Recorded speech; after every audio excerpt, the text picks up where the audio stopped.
Entonces, como les decía, vamos a continuar. La clase pasada habíamos visto todo lo que sería una generalidad, hormonas, mecanismos de acción, tipos de hormonas, distintas maneras en que se pueden comunicar las células. Y ahora es como que le vamos a dar más continuidad a lo que habíamos estado viendo en digestivo, ¿cierto? Gracias. De tal manera que ahora vamos a ver cómo es el control endocrino del metabolismo, ¿no es cierto? Y para eso vamos a iniciar la discusión con, en realidad sería con el problema ese que yo les había planteado, que no está en la guía, que creo que lo tiene el grupo 1 y 2, en el cual sería para que ustedes piensen qué sucede luego de que un animal ha ingerido una comida con abundantes hidratos de carbono, con mucho almidón, ¿no es cierto? Podría ser, sería una de las situaciones.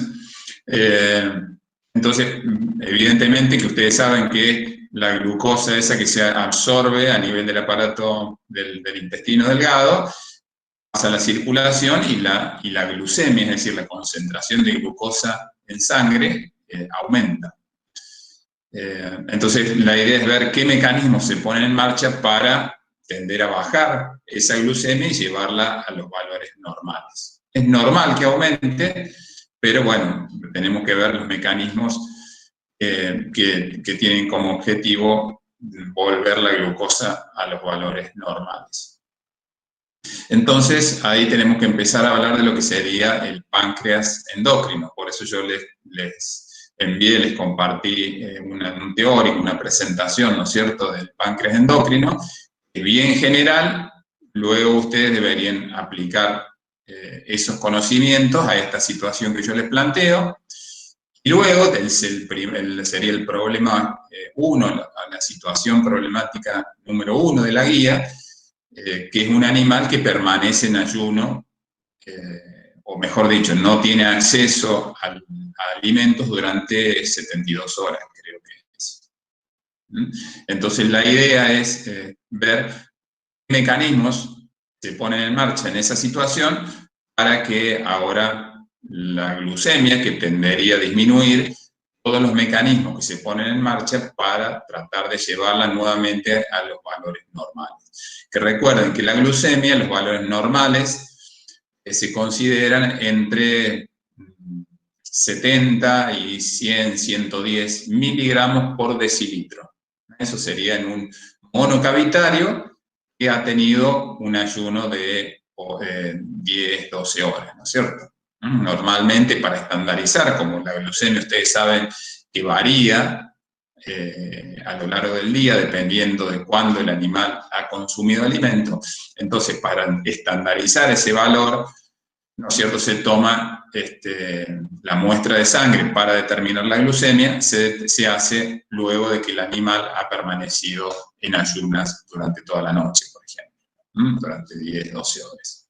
Entonces ese es el valor de referencia que tomamos. Porque eventualmente le podríamos tomar la glucemia a un animal y estar en 140 y ser normal, ¿no es cierto? Porque quizás hace media hora o 45 minutos que ingirió una comida con abundantes hidratos de carbono y la glucemia aumentó y eso es normal, ¿no es cierto? Ya vamos a ver cuáles son más o menos esos límites. Bueno, ahora ya sabemos cuál es el rango normal, ¿no es cierto? Entre 70 y 110 miligramos por decilitro de sangre.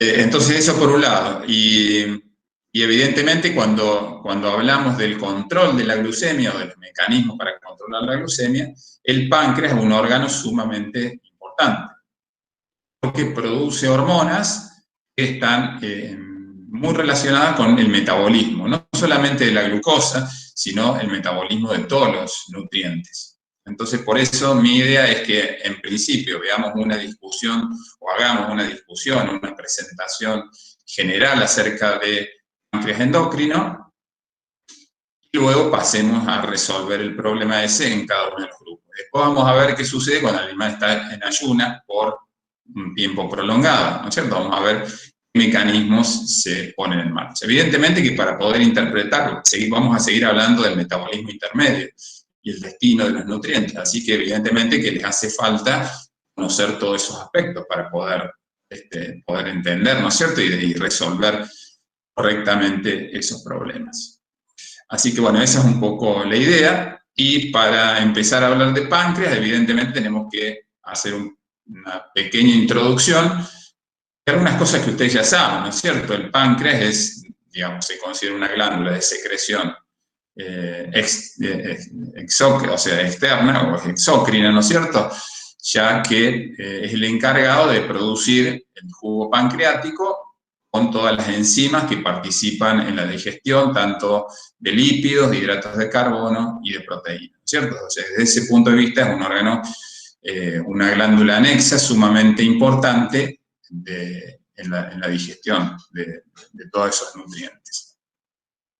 Pero no se limita a eso, ya que el páncreas tiene una porción, que es el páncreas endocrino, que es el encargado de producir hormonas. Entre ellas las más importantes es la insulina y el glucagón. Vamos a ver que también produce otros mensajeros químicos que son no son tan importantes. Entonces, ¿me confirman que están viendo la presentación?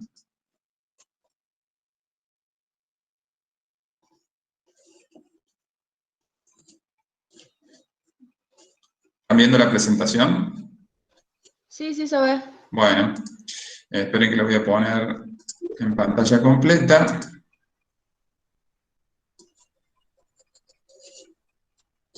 Entonces, estaríamos viendo... Ahora, ahí está. Sí, No, ¿qué porque pasó? me salía ¿Lo en ven? negro. Sí se ve. Bueno, entonces vamos a... Esto no es más, por eso les decía, se los mandé con anticipación a esta presentación, así ustedes ya la tenían, la podían ver y podíamos ir relativamente rápido con esto. En cualquier momento me paran, me preguntan y vamos viendo. Entonces esto sería un marco general, a partir del cual a ustedes les servirá también para profundizar un poco más el tema, a partir de los libros, y bueno, y luego lo podremos aplicar a los problemas concretos, sobre todo al que yo les di, y al problema número 1 de la guía, y al número 2, que es un problema que incluye una patología, que es la diabetes, que evidentemente en la diabetes hay un problema metabólico sumamente importante, entonces nosotros la usamos como una enfermedad modelo para estudiar todas las acciones de las hormonas, ¿no es cierto?, que tienen participación o que están regulando el metabolismo intermedio. Entonces, como les decía, vamos a estar hablando del páncreas endocrino en esta oportunidad. Ya hablamos en el tema anterior, hablamos del páncreas exócrino. Entonces, acuérdense que acá la estructura del páncreas, eso lo han visto en histología, ¿no es cierto? En los acinos pancreáticos corresponden al páncreas o a la porción exócrina, es decir, el que va a producir el jugo pancreático. Y por otro lado tenemos los islotes de Langerhans, que son los encargados de producir las hormonas, ¿no es cierto? Nuevamente, acuérdense que una hormona es una sustancia de origen químico diverso que se vuelca a la circulación y a través de la circulación va a llegar a lugares más remotos para actuar sobre células que tengan receptores para esa hormona, produciendo una respuesta en esas células. Esa sería acuérdense, lo que hemos estado hablando, la definición clásica de hormona, mientras que una definición más moderna indicaría que es cualquier sustancia que puede, ¿no es cierto?, estar regulando la actividad de otras células o a sí misma, ¿no es cierto?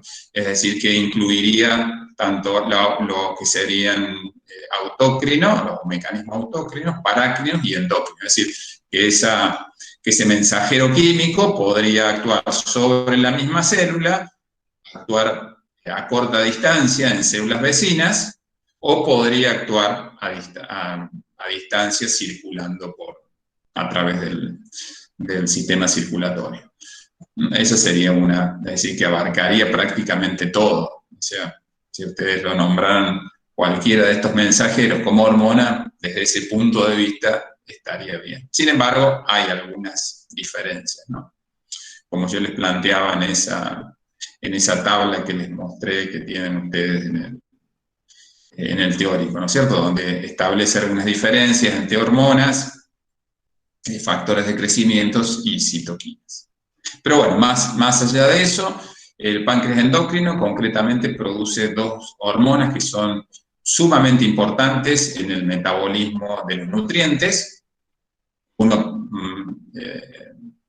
por ahí tiende a asociarlos más con el metabolismo de la glucosa, sin embargo, como vamos a ver a lo largo de la charla que vamos a tener ahora, en realidad, las cosas que ustedes ya habrán visto, vamos a ver que en realidad participan en el metabolismo o regulan el metabolismo no solamente de la glucosa, sino también de los lípidos y de las proteínas y de los aminoácidos, ¿no?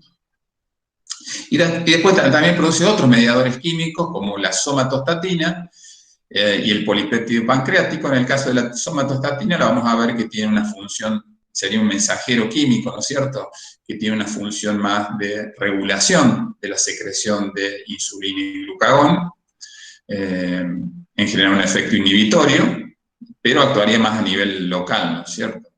Y después el polipéptido pancreático en realidad no tiene una función conocida, al menos. Entonces, en cuanto a los islotes de Langerhans, que habíamos dicho que son las unidades, ¿no es cierto?, productoras de hormonas, ahí tienen algunas cantidades, ¿no es cierto?, que por ahí no son tan relevantes, es más, esto está tomado de humanos, o sea que podrían pensar que un páncreas con estas características lo tendría algún animal doméstico que pese aproximadamente 60, 70 kilos, pero bueno, son valores más o menos como para tener una referencia. El páncreas tiene 1 a 2 millones de islotes y representa relativamente un porcentaje bajo de la masa total, ¿no es cierto?, del páncreas. Solamente el 1 al 2% estarían representados por los islotes Langerhans. El páncreas en general recibe el 10 al 15% del flujo sanguíneo, lo cual es bastante considerable, ¿no es cierto? Del flujo sanguíneo en realidad no estamos haciendo referencia al gasto cardíaco, ¿se acuerdan? O volumen minuto cardíaco, es decir, lo que expulsa el corazón, la sangre que expulsa el corazón en un minuto, y eso nos da una idea del flujo, por eso hablamos ahí de un 10-15% del flujo, que sería, estaríamos refiriendo al gasto cardíaco. Luego, la sangre, ¿no es cierto?, que nutre a este órgano, se drena a través del sistema porta, y a su vez el páncreas está inervado, como también lo habíamos visto cuando estuvimos estudiando el aparato digestivo, tanto por el sistema nervioso simpático como el parasimpático. O sea, tiene una inervación dual, lo cual se repite en la mayor parte de los órganos. Después, en cuanto a la distribución de células, vamos a ver que hay células en particular encargadas de producir, ¿no es cierto?, una determinada hormona. Las células productoras de glucagón son llamadas células A o alfa. Y para no complicar tanto, me parece que es mejor acordarse directamente decir células A en vez de alfa, porque por ahí alfa nos podemos confundir con receptores o con alguna otra denominación. Luego tenemos que, fíjense, del 100% de las células que conforman los islotes, un 20% aproximadamente son células A productoras de glucagón. También hay células B, que son mayoritarias, fíjense que el 75% de las células son células B, y estas son las encargadas de producir insulina. Y luego tenemos las células D, que son un porcentaje más bajo todavía, que producen somatostatina, que es este mensajero químico, hormona, que estaría inhibiendo la producción de otras hormonas que produce el páncreas, como ya vamos a ver un poco más adelante. Y por último, las células F, que son las encargadas de producir polipéptido pancreático. También son pocas en general. Entonces acá vemos un dibujo, más bien esquemático, ¿no es cierto?, de lo que sería un islote. Ahí a ver, yo les voy a ver si pueden ver el puntero del mouse. Este sería el islote. Esto es nada más que un pequeño repaso de lo que sería, ustedes ya esto lo vieron bien en histología, pero este sería lo que les estoy delimitando con el puntero del mouse. Es un islote de Langerhans, y fíjense que todo esto que están acá son acinos, ¿no es cierto? Acinos, y acá tengo acinos y también conductos.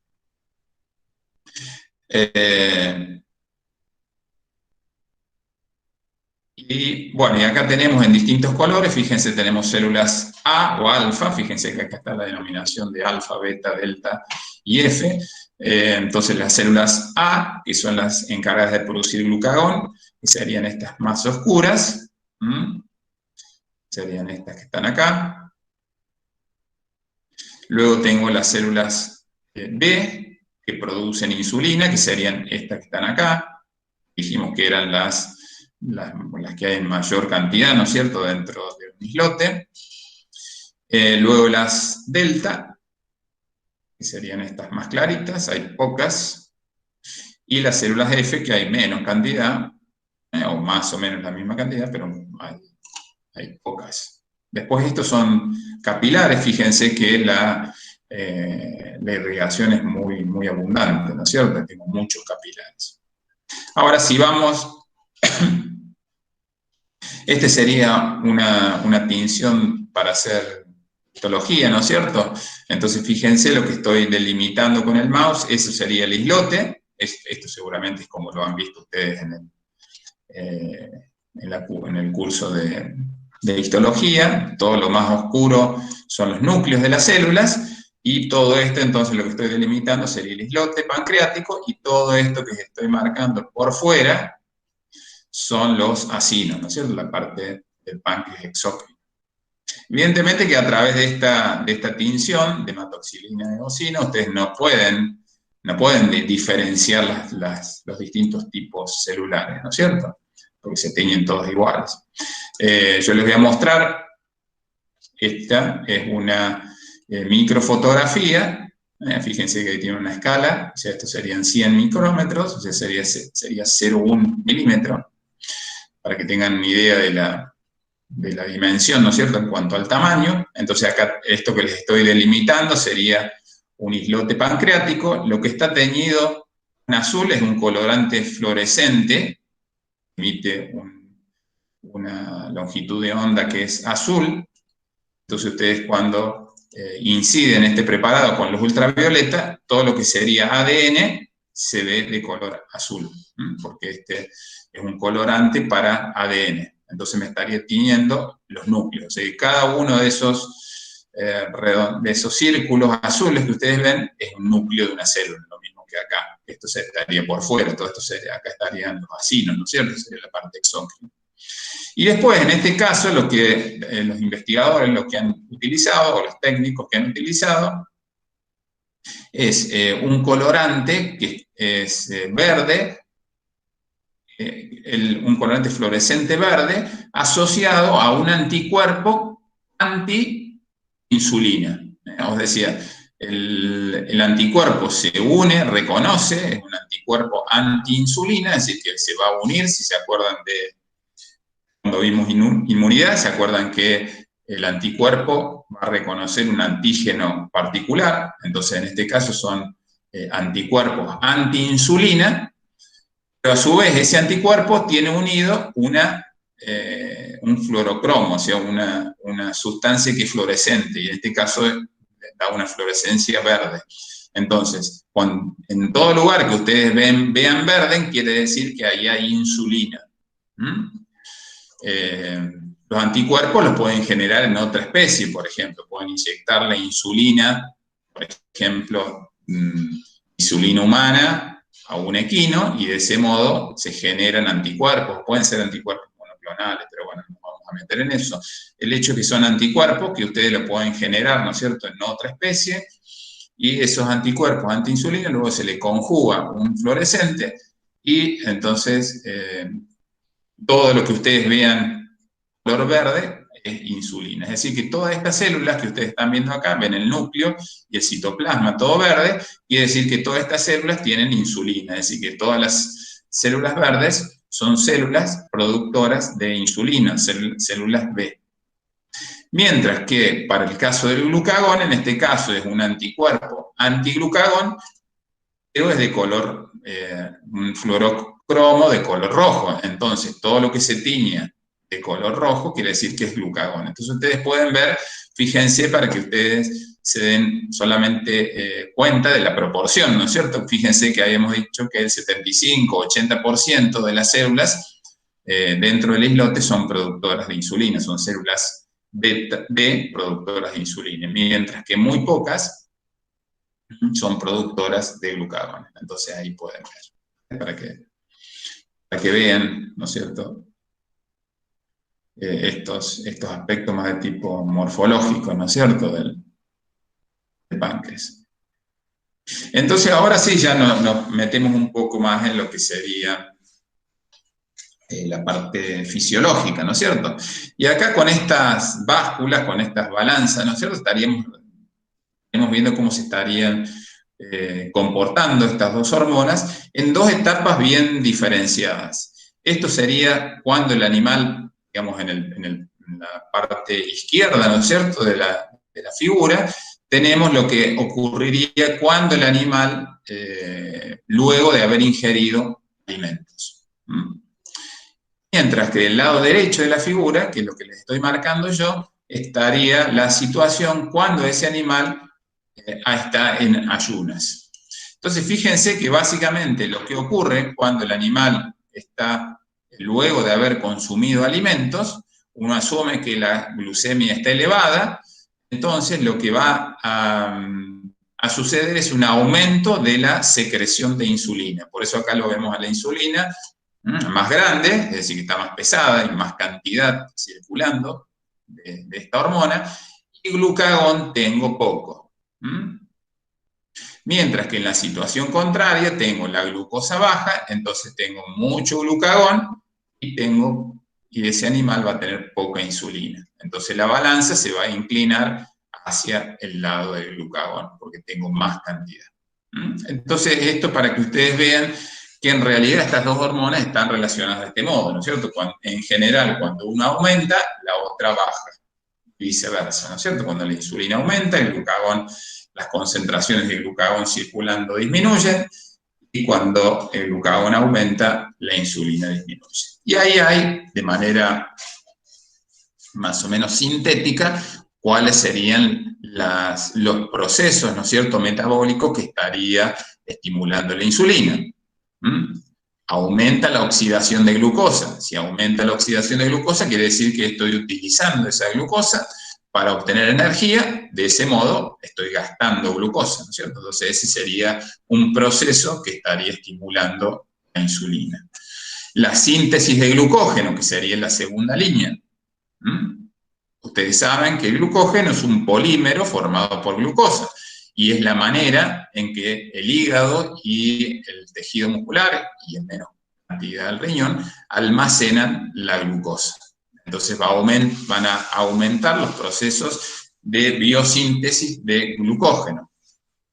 Aumenta la síntesis de grasas. Si se acuerdan, habíamos visto muy claramente cuando hablamos de regulación del metabolismo intermedio, habíamos dicho que existen vías metabólicas para convertir la glucosa en ácidos grasos, y después los ácidos grasos, esos se podían utilizar para síntesis de triglicéridos. Entonces, eso es lo que se estaría fomentando o estimulando cuando tengo grandes cantidades de insulina. Justamente el aumento de la síntesis y la deposición de lípidos de reserva.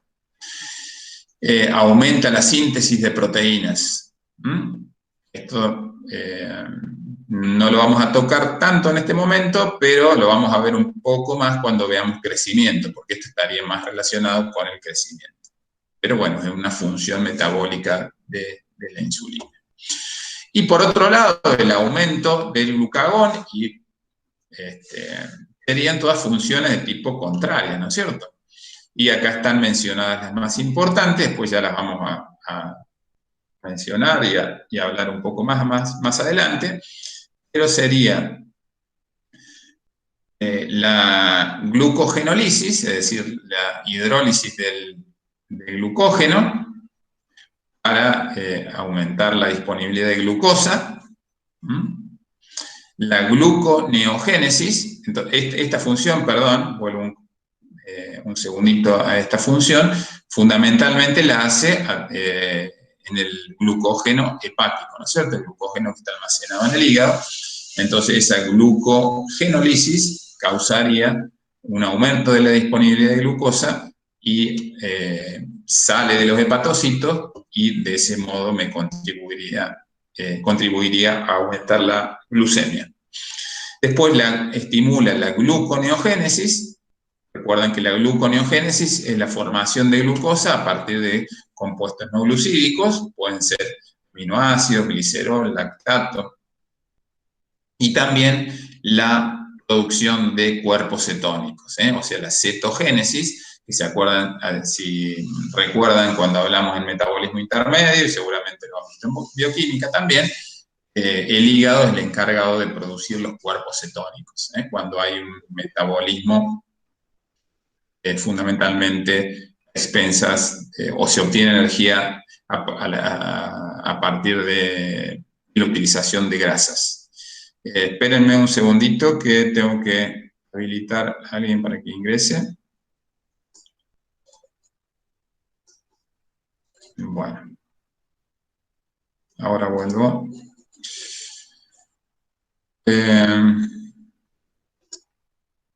¿Me siguen escuchando y están viendo la presentación correctamente? Sí, profe. Bueno, ¿cómo van hasta ahora? ¿Vamos bien? Bien. Bueno. A ver. Bueno. Entonces, seguimos. Y ahora vamos a analizar un poquito estas gráficas. En la gráfica superior tienen la concentración de glucosa, sería la glucemia. La concentración de glucosa en sangres en miligramos por 100 mililitros. Acuérdense que esta es la unidad, por eso tengo de 80 a 120, va hasta 150 más o menos la escala. Y en el eje horizontal, fíjense que tengo el tiempo en minutos. Tengo desde 0 hasta 240 minutos. El tiempo 0, que estaría marcado por esa línea vertical que ustedes ven en cada uno de los gráficos, sería el momento que el animal se alimenta. Ven que acá hay una barrita horizontal gris. Bueno, esa es la alimentación, es decir, que durante ese tiempo, más o menos vamos a poner 15 minutos aproximadamente, ese animal o esa persona estuvo consumiendo el alimento. Y acá tengo negativo porque en realidad esto es previo al consumo, ¿no es cierto? Del 0 a la izquierda sería el tiempo previo al consumo de alimento. Entonces, como les decía, tenemos en la gráfica superior, tenemos los niveles, una curva, ¿no es cierto?, con los niveles de glucemia. Luego, en el segundo gráfico, el que es de color verde, es los niveles plasmáticos de insulina, es decir, la concentración de insulina circulante, que no importa que dice microunidades por mililitro, pero bueno, no es tan relevante esto, la unidad. Y en la gráfica inferior tenemos la curva de glucagón, ¿no es cierto? Los niveles sanguíneos de glucagón, fíjense que está en picogramos por mililitro. Y acá vamos a estas sustancias, estas hormonas, actúan en niveles muy, muy bajos. Fíjense, son picogramos, ¿no es cierto? Es 10 a la menos 12. O sea, son cantidades muy, muy, muy insignificantes de hormonas. Lo cual es normal. Entonces, si analizamos un poco también en base a lo que estuvimos viendo antes, fíjense que el animal venía con una glucemia de alrededor de 90, más o menos, y venía bajando. Todavía no, esto fíjense que es previo al consumo de alimento, entonces venía bajando. Vamos a ver qué sucedía en ese momento con la insulina. La insulina, fíjense que también, ese animal que estaba en ayunas está baja. Y vamos a ver qué sucede con el glucagón. Fíjense que el glucagón está bastante elevado en ese momento. ¿Estamos? Entonces, lo cual coincide con lo que habíamos estado diciendo anteriormente. La insulina es una hormona hipoglucemiante. Este animal está con una glucemia baja, o sea, no necesito insulina porque me bajaría más la glucemia.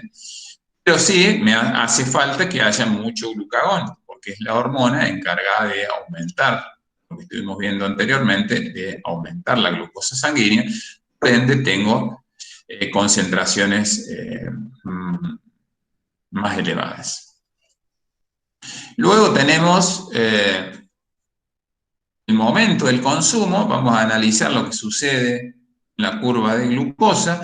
Fíjense que muy rápidamente, yo diría a los 10, 15 minutos, ¿no es cierto?, de haber consumido el alimento, o todavía lo está consumiendo en realidad, porque todavía está comiendo.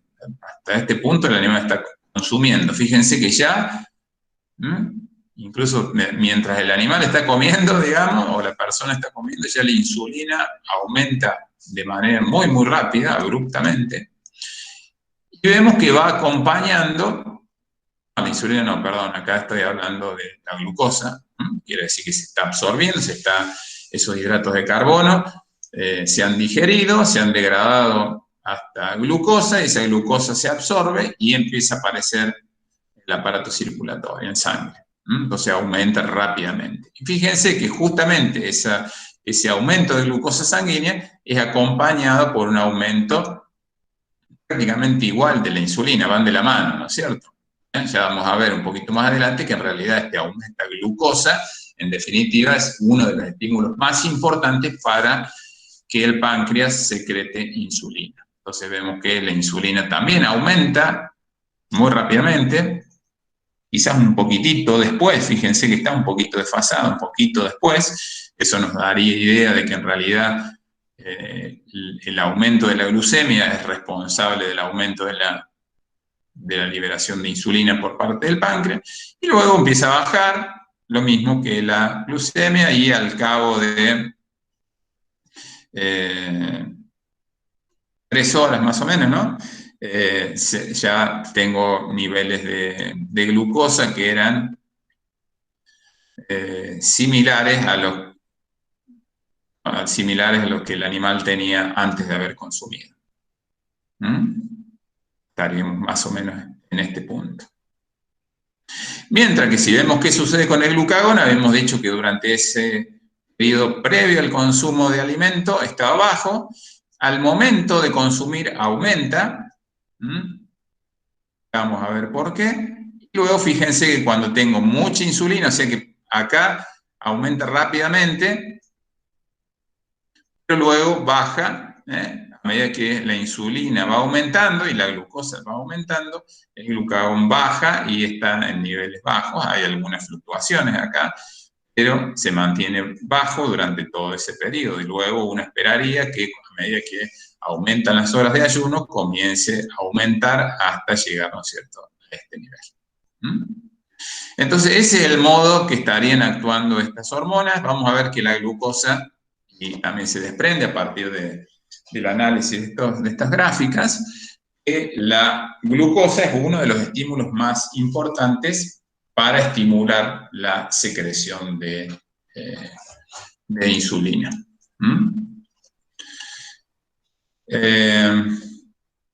Acá lo vamos a ver un poco más adelante, o bueno, ustedes quizás ya lo hayan visto en los libros. Acá esta es una estimulación de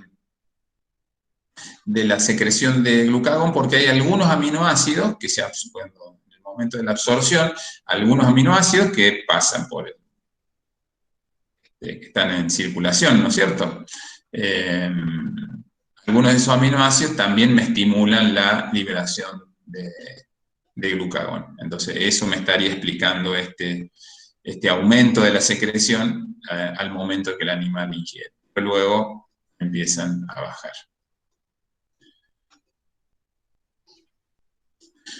Ahora, si hablamos un poco de las características de la bioquímica de la insulina es una proteína que está codificada por un gen que se llama INS, y hay una copia por genoma, ¿no es cierto?, de ese gen.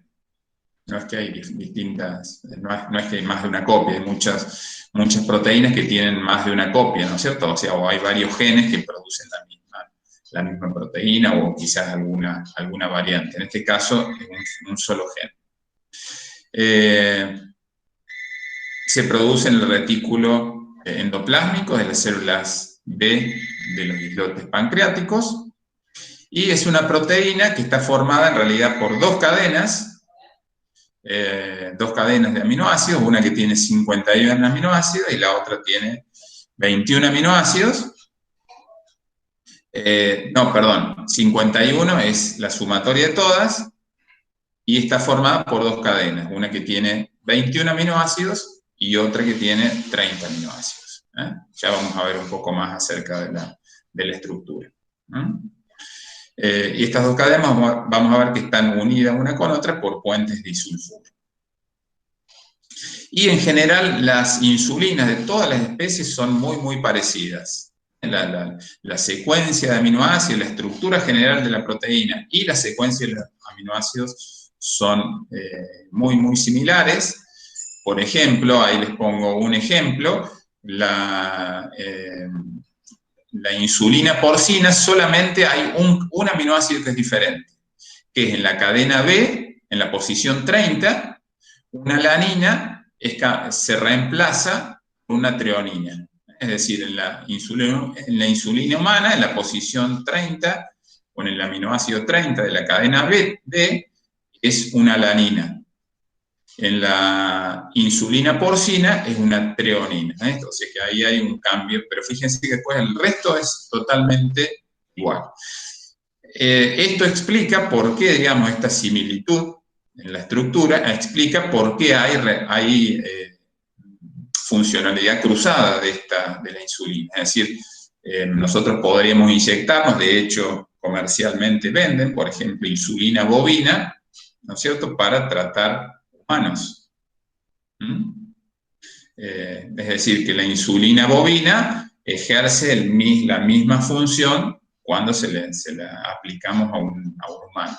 Esto es porque hay pequeñas diferencias, ¿no es cierto?, solamente, pero sigue cumpliendo la misma función. Es decir, que los receptores de insulina la van a seguir reconociendo por más que tenga esos pequeños cambios.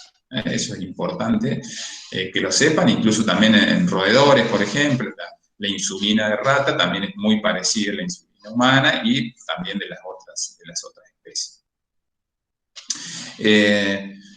Esto quiere decir que al ser muy parecida es muy poco inmunogénica, es decir, si a un humano le inyectamos insulina bovina, por ejemplo, o porcina,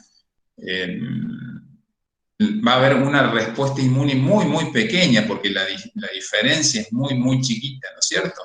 Entonces, puede ser que con aplicaciones sucesivas de esa hormona heteróloga, es decir, que proviene de otra especie, puede ser que, digamos, se vaya desencadenando una respuesta inmune, se empiecen a producir anticuerpos y que, digamos, esa insulina no cumpla la misma función, es decir, que tengamos que ir ajustando la dosis, es decir, aumentando la dosis porque hay, digamos, anticuerpos que le estarían comenzando a bloquear, ¿no es cierto? Pero eso es con el tiempo, es decir, no hay una reacción inmunogénica, porque piensen ustedes que le estamos inyectando una insulina de una especie a otra especie, pero como les decía anteriormente, por ser tan parecida, la respuesta inmune es muy, muy, muy pobre, muy baja. Y lo que actualmente se utiliza mucho para el tratamiento de los diabéticos que son insulinodependientes, es decir, que necesitan inyectarse insulina, es una insulina recombinante. Esta es una insulina que se produce en bacterias, es decir, bacterias En el laboratorio se les introduce el gen de la insulina, entonces directamente estas bacterias producen la proteína y se la purifica a partir de esos cultivos bacterianos. Entonces esa es una manera, digamos, más limpia si se quiere, y se puede tener mucha cantidad de hormona disponible. Bueno, eso con respecto a algunas características de la molécula de insulina. Entonces dijimos que la biosíntesis se produce, la síntesis de insulina se produce en las células B, de los islotes pancreáticos, y obviamente dijimos que había un solo gen que codificaba esta proteína, esta hormona. Lo que primero se genera es un RNA mensajero, transcripción a partir del gen, y la traducción de ese RNA mensajero me va a dar una proteína inicialmente que se llama preproinsulina. Esto ocurre en el retículo endoplásmico rugoso. Y lo que tenemos a la derecha, en el panel derecho de esta figura, ustedes pueden ver esta que es la preproinsulina. Y acá tienen las distintas, estos serían los aminoácidos, ¿no es cierto? La secuencia de aminoácidos, esto que está representado. A ver, un segundito que voy a...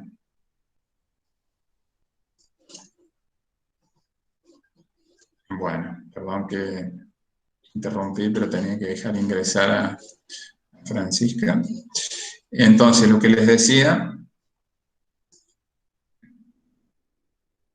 es que, entonces esta es la proteína, la preproinsulina, esto serían los aminoácidos, ¿no es cierto?, unidos por uniones peptídicas. Este es el extremo N-terminal, y este es el extremo C-terminal, ¿no? Sería el amino terminal y el carboxilo terminal. ¿Se acuerdan de la proteína? En el extremo amino terminal o N-terminal, fíjense que yo tengo este péptido o secuencia señal, o péptido señal. Después viene la cadena B, dijimos, ¿se acuerdan que estaba formada por dos cadenas, una B y una A? Entonces luego lo que está en rojo es la cadena B. Luego tengo una cadena C, que este es un péptido C, viene de conector, ¿no es cierto? Que ya vamos a ver que más adelante se separa, se pierde. Y luego tenemos la cadena A, y estos son aminoácidos con residuos azufrados. Entonces, esta sería la proteína que se sintetiza inicialmente, sería la preproinsulina en el retículo endoplásmico rugoso. Ahora, esta preproinsulina del retículo endoplásmico rugoso tiene que llegar al Golgi, que sería esta segunda etapa, ¿no es cierto?, esta segunda transformación. Justamente este péptido señal, o esta secuencia señal, le permite ser exportada desde el retículo endoplásmico rugoso al aparato de Golgi. Pero una vez que llega a Golgi, esa secuencia señal directamente es escindida, ¿no es cierto? Hay endopeptidasas, proteasas, como dice acá, carboxilipeptidasas. Lo que van a hacer es eliminar ese péptido señal o esa secuencia señal, que la función que tiene es hacer que esa preproinsulina se dirija al aparato de Golgi. Cuando está en el aparato de Golgi, ya se pierde el péptido señal, se separa, o sea, cae en una hidrólisis por una proteasa, elimina ese péptido señal, o sea que ya no está más, y se establecen estos puentes disulfuros. Fíjense, acá tengo uno, acá tengo otro, y acá tengo otro, que en este caso es dentro de la misma cadena, es intracatenario, es dentro de la misma cadena A. Y vamos a ver que estos puentes van a ser los que van a mantener unidas las dos cadenas de la insulina. Entonces, y llegamos a lo que sería la proinsulina. Todavía no es activa esta molécula. Entonces, la proinsulina está formada por la cadena B, el péptido de conector, que sería esto que está en gris, la cadena A, y ya están unidos, se han establecido esos puentes disulfuros. Y finalmente, lo que tiene que suceder es que se tiene que escindir esa cadena C, ese péptido conector que estaba uniendo la cadena B con la cadena A. También hay enzimas proteolíticas que lo hidrolizan, lo cortan y se separa.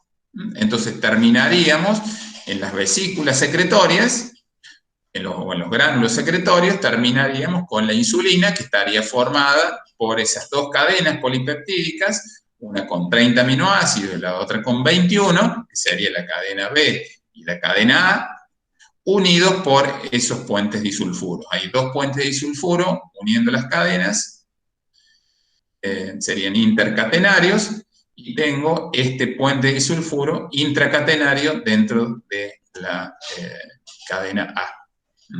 Y el péptido C también queda ahí, y después cuando la hormona es secretada también pasa a circulación, pero ya no cumple ninguna función. Por eso se puede utilizar con fines diagnósticos, pero no tiene ninguna función fisiológica conocida esta cadena C o péptido conector. ¿Se entiende entonces? Entonces pasamos de proinsulina a proinsulina. Estas dos formas son inactivas hasta que ya en los gránulos secretorios tengo la insulina, que sería la hormona ya, ¿no es cierto?, que está lista para ser secretada y para cumplir las funciones una vez que alcance las células blancas. Bueno, y acá tenemos, esto está tomado del Bioquímica de Blanco, si no recuerdo mal, pero es para que vean nuevamente la estructura de la insulina. Dijimos que es una proteína formada por una cadena A o alfa. Nuevamente, acá por eso también puede llevar a confusión el tema de las células A y alfa, cadenas A y alfa. Después tenemos receptores adrenérgicos, alfa y beta, por eso por ahí tantos alfa y beta nos pueden confundir. En este caso donde tenemos la cadena A, que sería esta, que tiene 21 aminoácidos. La cadena B o beta, que tiene 30 aminoácidos. Y acá vemos los puentes disulfuro que mantienen unidos a estas dos cadenas. Y cada uno de estos circulitos representa un aminoácido unido por uniones peptídicas.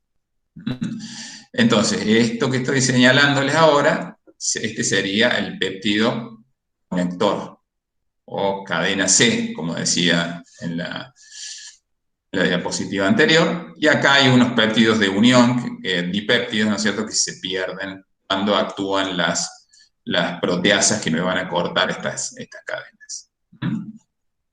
Bueno, eso es para que ustedes vean cuál es la estructura, ¿no es cierto?, de esta hormona.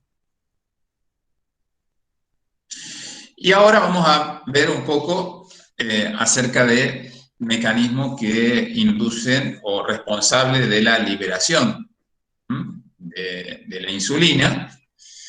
El estímulo más importante dijimos que era el aumento de la glucemia.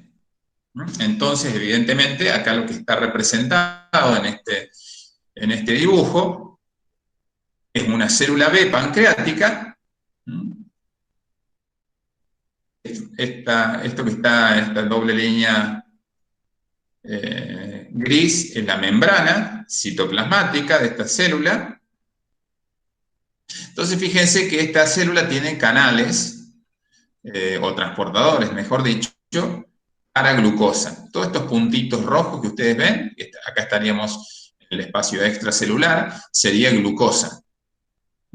Evidentemente la glucosa va a estar en equilibrio con la glucosa que tengo a nivel sanguíneo, la glucemia. Entonces, si asumimos que es un animal que ha consumido hace pocos minutos una dieta con mucha glucosa, por ejemplo, entonces quiere decir que va a haber mucha glucosa en el exterior de la célula.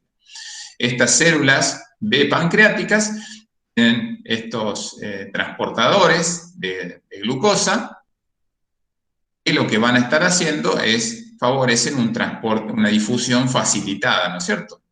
En particular, estas estas proteínas integrales de membrana se llaman GLUT2. Entonces, a través de esas proteínas, ingresa la glucosa al interior.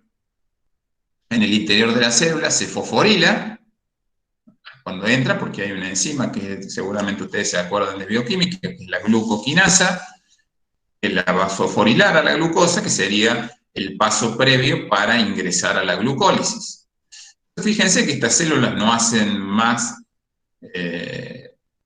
que oxidar esa glucosa y producir energía en forma de ATP, como hacen todas las células del organismo.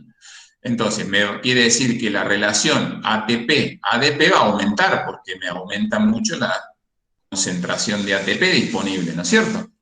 Entonces, fíjense que ese ATP lo que va a estar haciendo es afectándome el funcionamiento de estos canales de potasio, que son sensitivos al ATP. Lo que hacen estos ATP es hacen que se bloquee estos canales de potasio, y acá tenemos que volver un poco a lo que habíamos visto en las primeras clases, incluso del primer cuatrimestre, donde hablábamos de estos canales de potasio, son canales de fuga de potasio. Acuérdense que gracias a la bomba de sodio y potasio, las células, todas las células del organismo, tienen bajas concentraciones de sodio dentro de las células, alta afuera, y el potasio es a la inversa, hay mucha concentración de potasio en el interior de la célula y poco afuera. Entonces existen estos canales de potasio que van permitiendo, vaya saliendo potasio, y permiten que la célula se mantenga polarizada, es decir, con ese potencial de membrana de reposo que, si se acuerdan, era negativo. Quizás en este punto deban volver, ¿no es cierto?, a los primeros temas y repasar los apuntes de las primeras clases donde vimos justamente estos fenómenos eléctricos en las células. Lo que sucede es que si se bloquea este canal de potasio, que normalmente deja escapar potasio, es decir, deja en definitiva escapar cargas positivas, lo que va a hacer, se van a empezar a acumular potasio en el interior. El potasio son cargas positivas, entonces la célula va a ir perdiendo ese potencial de membrana negativo. ¿Recuerdan que una célula más o menos, dependiendo de la célula, pero está alrededor de menos 85, menos 90 milivoltios en el interior? Cuando esa célula se va haciendo menos negativa, es decir, se va acercando al cero, esa carga de membrana, ese potencial de membrana, llega a un punto que, si llegamos a un valor en milivoltaje, lo llamamos umbral, a partir del cual esa célula se despolarizaba. Y eso es justamente lo que está ocurriendo con esta célula. Se empieza a acumular potasio, se empiezan a acumular cargas positivas en el interior de la célula, se va acercando al umbral, hasta que llega un punto que esa célula se despolariza. Se abren, no vamos a entrar en detalles, pero se abren masivamente canales operados por voltaje para sodio, entra sodio, y en definitiva lo que va a suceder en esa célula como consecuencia de esa despolarización es que se van a abrir canales que también son operados por voltaje, canales para el calcio. Y al abrirse esos canales para el calcio, entra calcio, y el calcio es el responsable de gatillar esa exocitosis, ¿no es cierto? Esa fusión de esos gránulos que tienen insulina. ¿Se acuerdan que habíamos visto que provenían del aparato de Golgi? Bueno, esos gránulos se empiezan a fusionar con la membrana y la hormona queda en el espacio intercelular y luego pasa, ¿cierto?, a los capilares y a la circulación. Entonces, este sería uno de los mecanismos. Por ahí van a encontrar en los libros, Cunningham me parece que por ahí plantea, incluso hay más de un mecanismo, porque no está totalmente dilucidado, pero a mí me parece que este mecanismo, sin, digamos, estar 100% seguro qué es lo que sucede en la vida real, digamos, me parece que es un modelo que es bastante interesante, ¿no es cierto?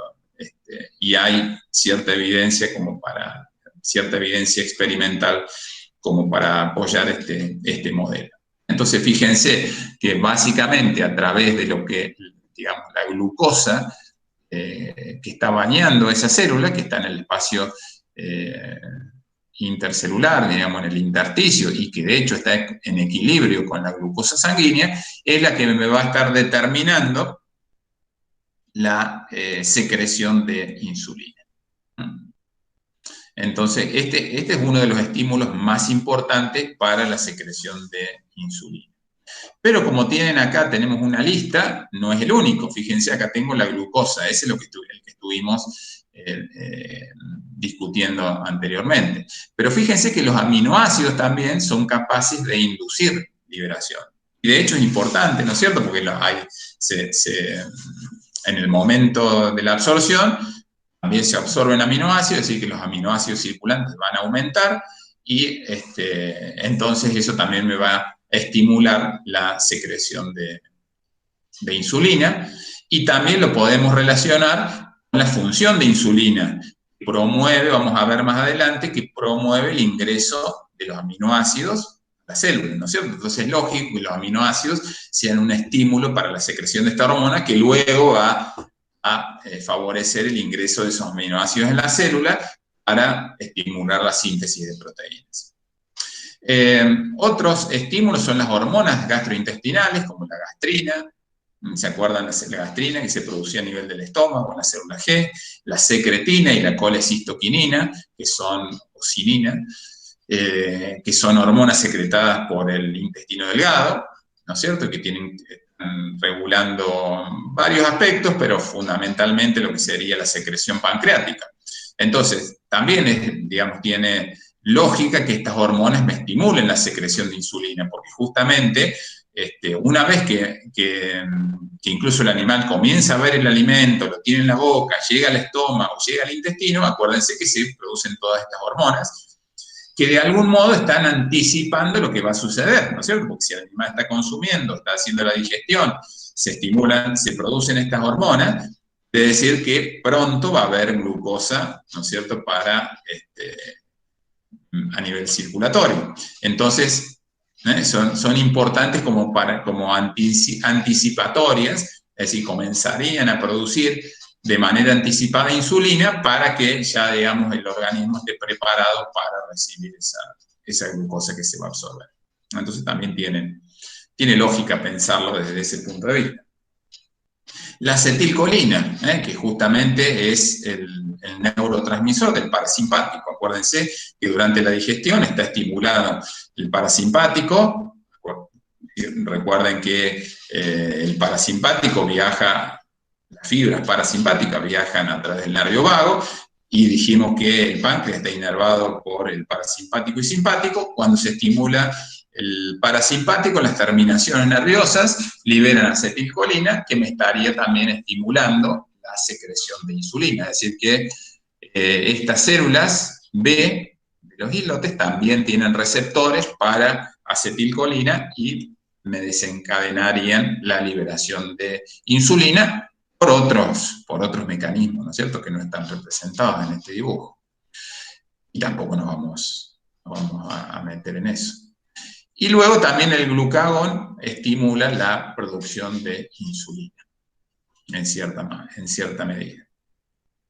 Y después tenemos todos los que son los inhibidores de la producción de insulina.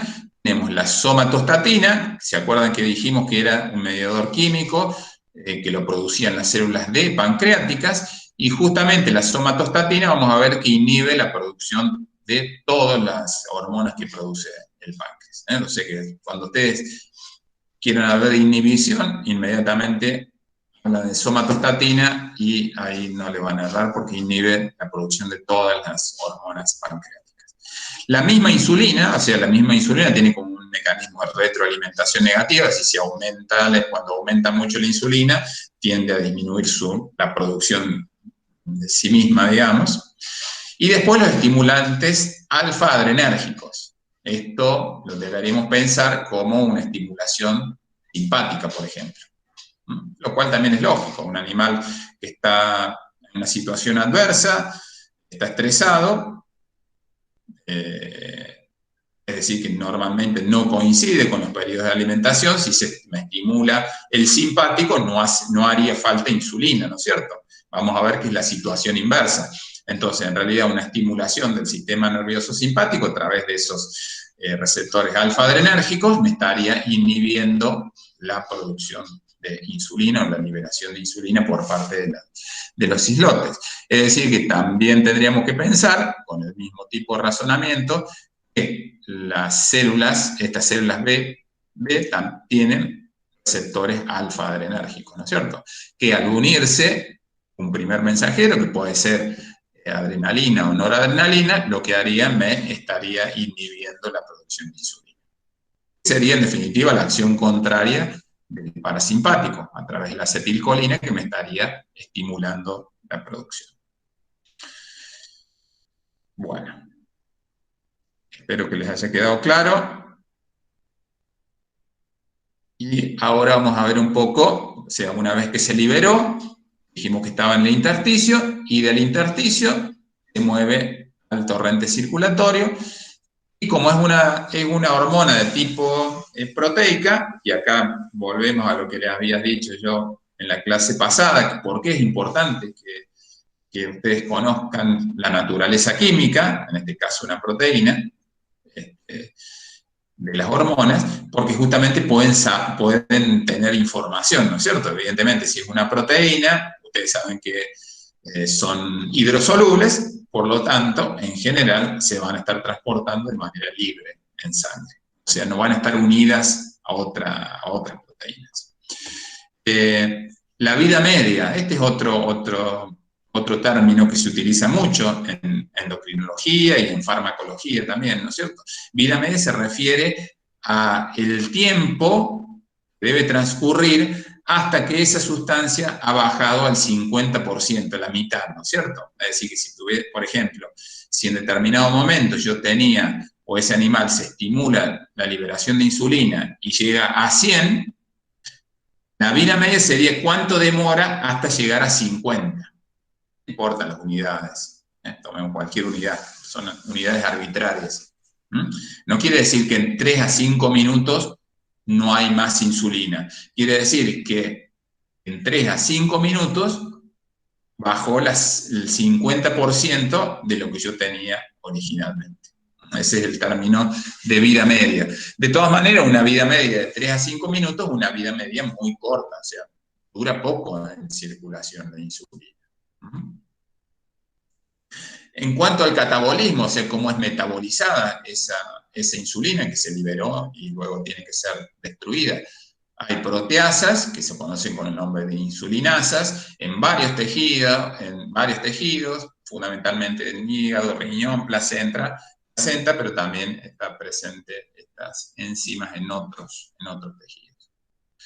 Después vamos a ver algo relacionado con la insulina y el receptor. Muchas veces los receptores, una vez que se une la insulina, son como internalizados y destruidos, ¿no es cierto?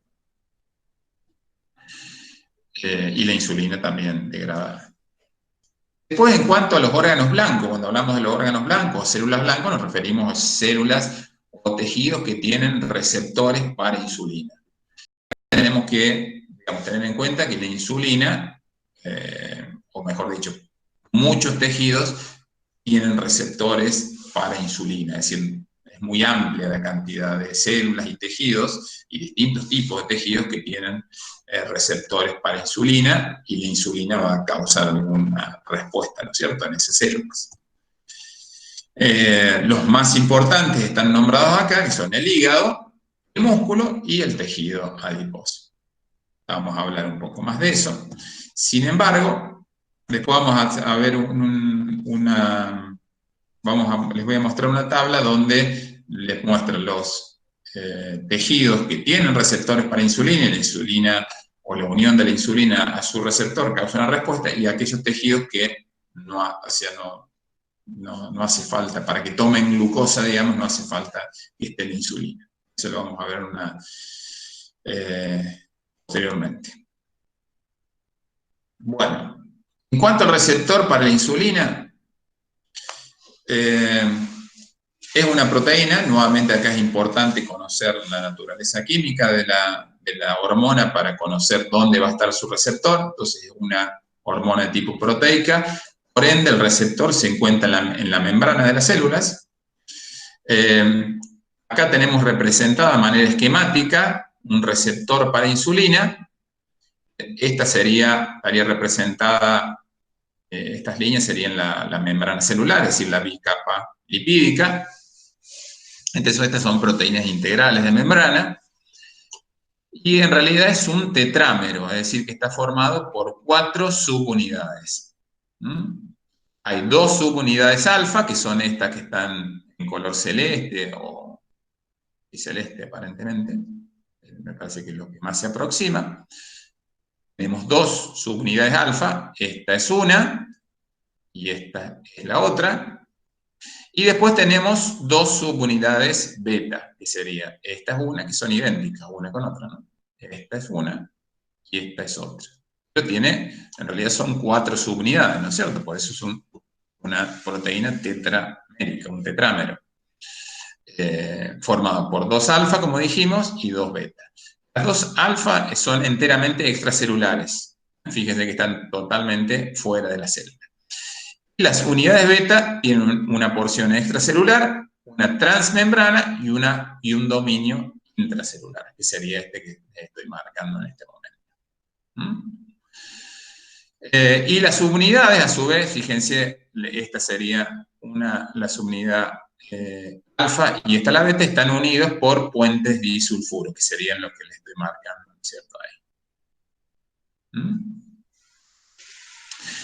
Y lo interesante es que acá tiene una estructura tridimensional de lo que sería toda esta proteína, ¿no es cierto? Que es verdaderamente grande, ¿no es cierto? Porque tiene muchos aminoácidos, tiene subunidades, o sea que es una proteína enorme. Esa sería la estructura tridimensional. Y la característica que tiene, y ahora lo vamos a discutir un poquito más, a charlar un rato más, es que este dominio intracitoplasmático, correspondiente a la subunidad beta, tiene actividad tirosinquinasa. Por eso hablamos que es un receptor que tiene actividad tirosinquinasa.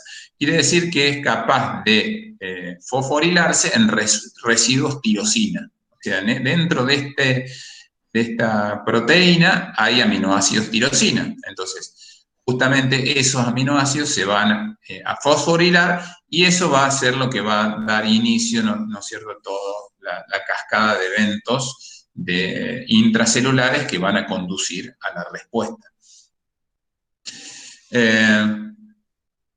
A ver si me olvido algo, es un receptor de membrana, actividad tirosinquinasa o tirosincinasa. Es un tetrámero, ya lo nombramos, con 2 subunidades alfa y 2 beta, y las subunidades están unidas por puentes disulfuro, como también les comenté, y esto es lo que yo les decía. Luego de la unión a la insulina, fíjense que estos son los sitios donde se une insulina, es decir que para que este receptor se active se tienen que unir 2 moléculas de insulina, una a cada una de estas subunidades alfa. Y luego de que se une la insulina, se forman parches, es decir, como que se agrupan en la membrana, ¿no es cierto? Forman grupos de estos receptores unidos a hormona y luego son endocitados, o sea, la célula los internaliza. Y de esa manera ya culminaría o daría por terminada la acción hormonal, ¿no es cierto? Porque esos receptores se internalizan y ya no cumplen más la función y la insulina puede ser metabolizada. Si tienen alguna duda, me pueden interrumpir en todo momento y si me dan el ok, seguimos adelante. Si están escuchando y viendo bien, seguimos adelante. Sí, profe, se escucha y se ve bien. Bueno, mejor. Bien, entonces ahora vamos a ver un poco el mecanismo de acción. ¿Se acuerdan esos mecanismos de transducción de señal?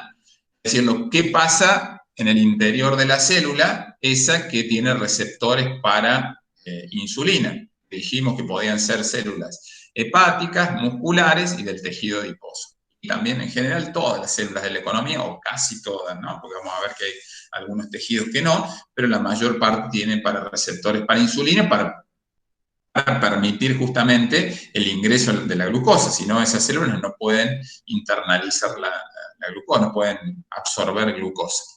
Entonces acá tenemos, fíjense, también esto está muy resumido, se sabe mucho más, digamos, a nivel de todos los mecanismos moleculares que ocurren de señalización, ¿no es cierto?, de estas células, pero acá está de manera muy simplificada y me parece que es más o menos al nivel que ustedes deberían conocer, ¿no es cierto?, o por lo menos que nosotros pretendemos. Obviamente que si les interesa más, se puede buscar más material y van a encontrar mucho más material.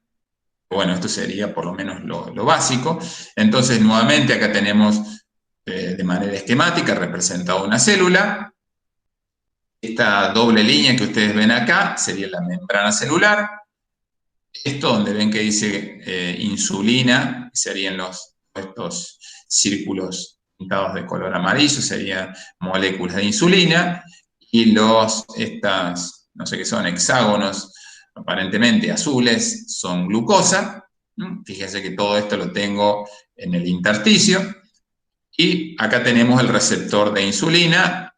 Justamente dijimos que era un tetrámero. Acá vemos las 4 subunidades, 2 alfa y 2 beta, con sus distintos dominios. Y acá tenemos representado un receptor que está inactivo, es decir, que no ha unido insulina. Y en el receptor que ustedes ven a la derecha de ese, ven uno que está activo. Quiere decir que la insulina se ha unido al receptor. Fíjense acá se ve lo que yo les comentaba, que se tienen que unir 2 moléculas de insulina para que este receptor se active. Entonces, fíjense cómo cambia, al unirse la hormona al receptor, hay un cambio de conformación. Una de las cadenas fosforila la otra. Acuérdense que ahí hay un fenómeno de autofosforilación porque el mismo receptor se fosforila en residuos tirosina y eso a su vez permite fosforilar otras proteínas intracelulares que son proteínas de respuesta a insulina, son varias diferentes proteínas, se fosforilan y se van activando, ¿no es cierto? Y la activación de esas proteínas, en definitiva, me va a causar la respuesta dentro de esa célula. Entonces, una vez que se activó, que se fosforiló ese receptor que dijimos que tenía actividad tirosina, lo que va a suceder son estas 2 vías. Fíjense que tenemos una vía, lo que va a acontecer es un cambio en la expresión de los genes y va a tener que ver con el crecimiento, la regulación del crecimiento de esas células. Eso por ahora no lo vamos a tocar, porque en realidad esto tiene que ver más con el tema de crecimiento, ¿no es cierto? Pero a esta altura es importante que ustedes lo sepan. Hay una vía que me va a estar alterando la expresión de los genes de esa célula a la cual se le unió la insulina. Pero eso por ahora lo vamos a dejar, digamos, hasta ahí nomás. Pero por otro lado viene esta vía de transducción de señal. Lo que va a hacer es que se incorporen en la membrana estos transportadores de glucosa, que se llama GLUT4. Normalmente estos GLUT4, cuando no hay insulina, se encuentran en vesículas intracelulares. Lo que sucede cuando actúa la insulina es que estas vesículas tienen mucho de estos GLUT4, favorecen la difusión, sería difusión facilitada, lo que estarían causando. Estos receptores, como les decía, estos GLUT4, estos transportadores, ¿no es cierto?, que están dentro de las células de membranas, justamente cuando se une la insulina a su receptor y se produce todo este mecanismo de transducción de señal, lo que hacen que esas vesículas se muevan hasta la membrana celular, se fusionen y de ese modo todos estos GLUT4 ya están en vesículas dentro de la célula, sino que ahora están sobre la membrana celular y de ese modo pueden actuar como transportadores de glucosa. y permiten que a través de ellos ingrese la glucosa desde el exterior al interior, por difusión. Pensé que esto es difusión facilitada, es decir, tiene que haber un gradiente. Facilita la difusión, la hace, la facilita, bien digo, la hace más fácil, pero en realidad la glucosa se mueve por un gradiente, es decir, un gradiente de concentración. Tengo más glucosa en el exterior que en el interior, entonces las glucosas van pasando a través del transportador al interior de la célula. Entonces, eso, por un lado, ese mecanismo de señalización intracelular terminaría entonces con estos GLUT4 que estaban en vesículas dentro de la célula, ahora los tengo en la membrana celular y permiten el ingreso de la glucosa. Acá podemos hacer una analogía con lo que sucedía con las acuoporinas, ¿se acuerdan? En el túbulo colector del riñón.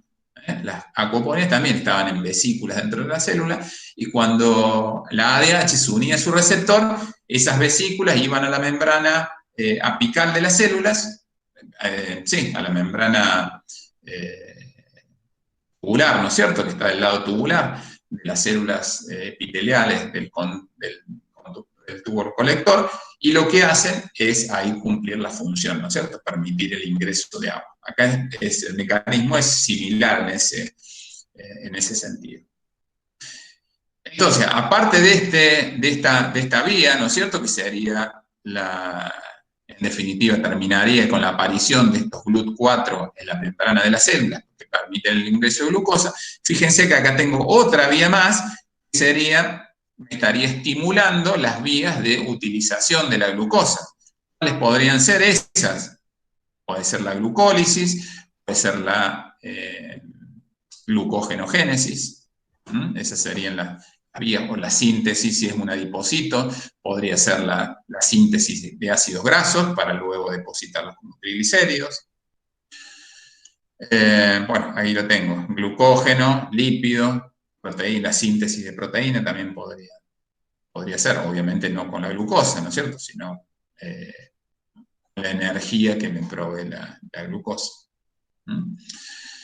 Entonces, esos serían los acontecimientos en general que estarían sucediendo en la célula. Entonces, para recapitular rápidamente, el primer mensajero, la insulina, se une a su receptor, que se activa. Por un lado voy a tener efectos a nivel de la expresión de genes que están más relacionados con el crecimiento, ¿no es cierto?, de esa célula, que pertenece un poco más a otro capítulo, que vamos a estar viendo en otro problema, ¿no es cierto?, que está dentro de la guía de endocrino. Y después los mecanismos de transducción de señal que llevan a la aparición o a la traslocación de estos GLUT4 desde las vesículas a la membrana celular. Entonces, de ese modo aumenta el pasaje de glucosa desde el exterior al interior de la célula, y me estaría estimulando todas las vías de utilización de la glucosa dentro de la célula.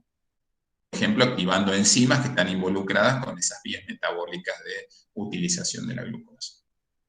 Y en particular, acá tenemos algo similar, además que es un dibujo un poquito más lindo. Fíjense que acá tengo, esto sería lo que estaría ocurriendo en hígado y músculo. ¿Por qué digo hígado y músculo? Porque si se fijan acá, ustedes ven que tengo una molécula de glucógeno. Glucógeno, ustedes saben que se encuentra en el hígado y en el músculo. Entonces, por eso digo que esto que está, este diagrama, ¿no es cierto?, este dibujo, estaría explicando lo que sucedería, el mecanismo de transducción de señal y la respuesta celular en una célula del hígado o del músculo.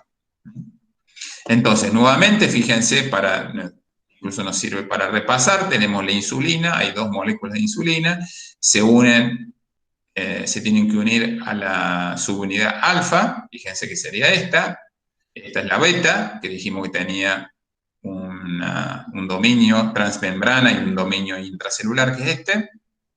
Están unidas por un puente disulfuro, las unidades, las beta con la beta con la alfa. Entonces viene la insulina, acuérdense que tiene que haber dos moléculas, se unen al receptor, Eso cambia, hace un cambio de conformación, hay una autofosforilación, fíjense, de la subunidad beta, fíjense que esta es la subunidad beta y estos son residuos tirosina que han sido fosforilados. Esa fosforilación, a su vez, sirve para activar estas proteínas de respuesta a insulina, que una de ellas sería esta, acá tengo otra. Fíjense cómo se van fosforilando esas proteínas y se van activando. Y en definitiva, ¿con qué terminamos? ¿Qué hace falta para la síntesis de glucosa? De la síntesis de glucógeno. Justamente la glucógeno sintetasa. Entonces, esto que está acá, este dibujito, está representando esa enzima que es la glucógeno sintetasa, que es una enzima que me va a estar catalizando la síntesis de glucógeno a partir de glucosa. Entonces, al activarse esta enzima, aumenta la producción de glucógeno a partir de glucosa y eso acarrearía que me bajen los niveles de glucosa sanguínea y que se vaya depositando la glucosa como glucógeno. Eso tanto ocurre tanto en músculo como en el hígado. ¿Estamos? ¿Claro? ¿Tienen alguna duda respecto a esto?